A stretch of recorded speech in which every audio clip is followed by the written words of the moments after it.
کچھ بتائے، کچھ دیکھے کہ کیا صحیح ہو رہا ہے، کیا غلط ہو رہا ہے۔ ہمارے درمیان سے یہ محاسبہ ختم ہو گیا، یہ تکرار ختم ہو گیا، یہ کارگزاری ختم ہو گئی، جس کا انجام گناہ نے آسانی سے ہر گلی میں، ہر کونے میں، ہر نکر میں، دل کے ہر خانے میں، نظر میں، کان میں، دل میں، دماغ میں، سر میں، پاؤں میں، سر سے پاؤں تک گناہوں نے ہمیں گھیر لیا اور ہم ہوش کے غلام ہو گئے اور شیطانی شکنجے کے شکار ہو گئے، اور ہمیں یہ پتہ ہی نہیں کہ ہم کیسے کیسے گناہوں کا انجام دے رہے ہیں اور کرتے جا رہے ہیں۔ اس کی وجہ یہی ہے کہ ہم نے گھر سے تہذیب کو ختم کر دیا، تعلیم کو ختم کر دیا، ہم نے ادب کو ختم کر دیا۔ اس لیے ہم ادب کے دائرے میں آئے۔ میرے محترم بزرگوں اور دوستوں، میں نے آپ سے وعدہ کیا تھا میں 2 منٹ صرف باتیں کروں، پھر کبھی بات کریں گے۔ دنیا کے اندر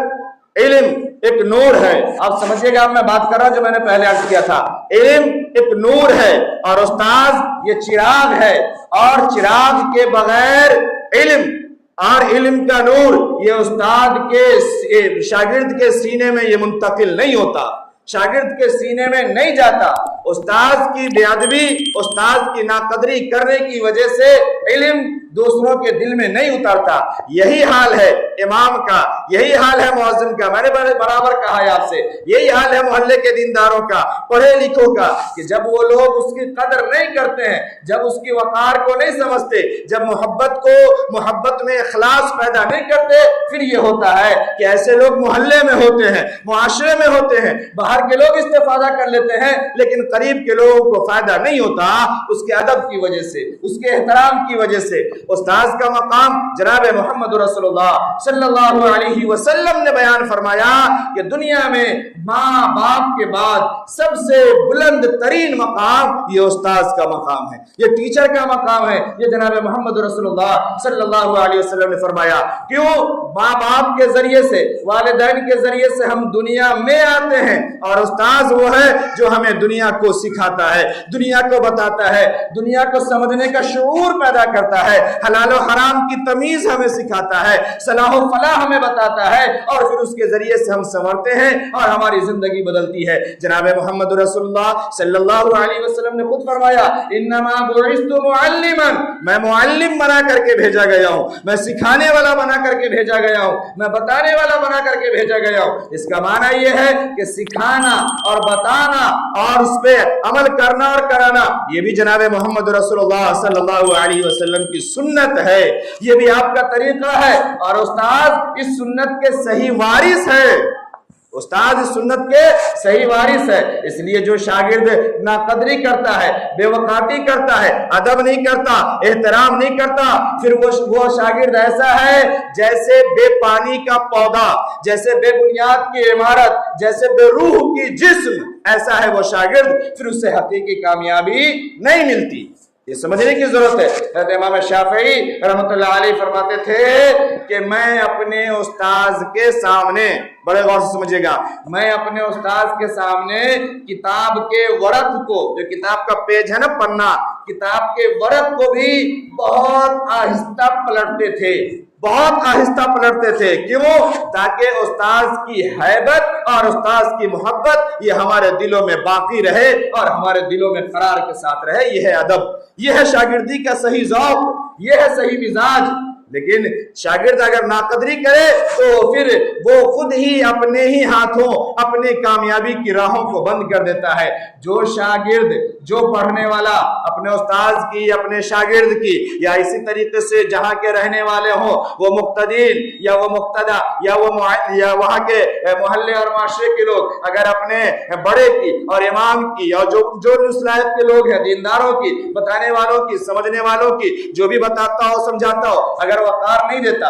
عزت نہیں دیتا، بات کو سمجھنے کی کوشش نہیں کرتا، اگر اسے حقیر سمجھتا، اگر اسے ذلیل سمجھتا، پھر اس کے علم سے، پھر اس کے نور سے، پھر اس کے فیض سے اسے کوئی فائدہ نصیب نہیں ہوتا۔ اور ایسے شخص کو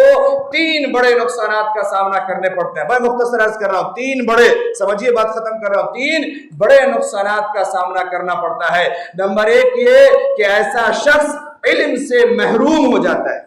ایسا شخص علم سے محروم ہو جاتا ہے۔ ایک تو یہ کہ ایسے شخص کو علم ہی مکمل نہیں مل پاتی، راستے میں اس کا علمی سفر ختم ہو جاتا ہے۔ یہ دیکھیے گا ایسا شاگرد جو بھی ہوگا، ایسا اسٹوڈنٹ جو بھی ہوگا جس نے اپنے استاذ کو، اپنے معلم کو، اپنے امام کو، اپنے پڑھانے والے کو، اپنے بتانے والے کو، سکھلانے والے کو اگر اس کی ناقدری کی، اگر اس کی بے عزتی کی، اگر اس کے ساتھ کسی طریقے سے غلط معاملہ کیا ہے،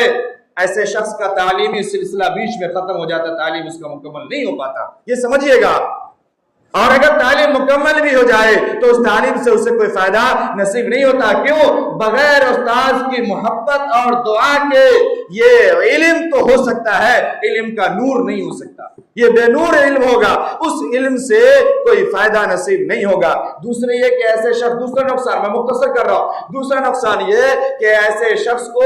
دنیا میں بھی ذلت اور ناکامی ملتی ہے۔ آپ دیکھیں گے ایک شخص ہوگا بہت پڑھا لکھا ہوگا، بہت پڑھا لکھا ہوگا، لوگ کہیں گے بڑا پڑھا لکھا ہے، لیکن آپ سنو گے اس کا چال ٹھیک نہیں ہے، یہ پگلیا گیا ہے، یہ سٹھیا گیا ہے، تو بڑا پڑھا لکھا مگر اس کا دماغ کام نہیں کرتا۔ ایسے شخص کے کردار بگڑ جاتے ہیں، یاد رکھیے گا۔ آپ معاشرے میں دیکھیے، محلے میں دیکھیے، نظر دوڑائیے دور دور، آپ کو خبر ملے گی فلانے صاحب بہت بڑے صاحب ہیں، لیکن آپ کو ملے گا ان کا گناہ کا جو پٹارا ہے نا بڑا خطرناک ہے، لوگ نہیں جانتے۔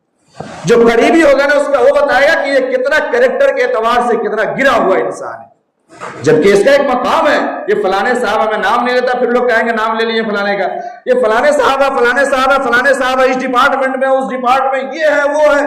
خوب ہے، لیکن گناہوں سے وہ لت پت ہوں گے، ایسا شخص ناکام ہے، نامراد ہے، اس کا کریکٹر بگڑ جائے گا، وہ زندگی میں صحیح پر نہیں رہ سکتا، صحیح کی راہ سے ہٹ جائے گا، بھلے وہ چاہے کتنا بڑا پڑھا لکھا دکھائی دے۔ اور تیسرا نقصان، قیامت کے دن اسے حسرت ہوگا، قیامت کے دن اسے حسرت۔ ایسا شاگرد جو استاذ کی ناقدری کرتا ہو، قیامت کے دن اس کے پاس علم تو ہوگا، بڑے غور سے سمجھیے گا، علم تو ہوگا، علم کا وہ دقاق اور ماہر کہلانے والا تو ہوگا، لیکن قیامت کے دن اس کے پاس نہ نور ہوگا علم کا اور نہ نجات کا کوئی ذریعہ ہوگا قیامت کے دن۔ پھر ایسا شخص ناکام اور نامراد ہوگا۔ اس لیے ہم ہمیشہ، میں ایک جملہ الگ عرض کیا ہے ہمیشہ، کہ ہم اپنے بڑوں کی قدر کریں، اور جناب محمد رسول اللہ صلی اللہ علیہ وسلم تو یہ بھی فرمایا نا، من لم یوقر کبیرنا ومن لم یرحم صغیرنا فلیس منا، جو بڑوں کی قدر نہ کرے، بڑوں کی عزت نہ کرے، بڑوں کا توقیر نہ کرے، بڑوں کا خیال نہ رکھے، اور اپنے چھوٹوں پر رحم نہ کرے، اپنے ماتحتوں پر رحم نہ کرے، اس کے ساتھ شفقت کا معاملہ نہ کرے، بڑوں کے ساتھ محبت کا معاملہ نہ کرے، آقا صلی اللہ علیہ وسلم نے فرمایا وہ ہم میں سے نہیں ہے۔ میں ان سب کو اگر جمع کروں تو آپ کو بتاؤں کہ ایسے شاگرد جو ناقدری کرتے ہیں، اپنے ہی ہاتھوں اپنا ہی نقصان کرتے ہیں، ایسے شخص کا پھر صحیح فائدہ نہیں ہوتا۔ اگر شاید آپ میں سے کسی کو یاد ہو تو یاد کیجئے گا، میں نے جب وہ بیان کیا تھا کہ مسجد کیا ہوتی ہے محلے میں، اور مسجد کا فیض کیا ہوتا ہے، اور مسجد سے آج محلے کو فائدہ کیوں نہیں ہے، اگر اس بیان کو آپ دوبارہ سنیں اور سمجھے تو آپ کو وہاں سے بھی بہت ساری باتیں سننے کو مل جائے گی۔ بقیہ انشاءاللہ پھر آئندہ کسی موقع پہ بات کریں گے، جن کی سنتیں باقی ہے وہ ادا کر لیجئے۔ وآخر دعوانا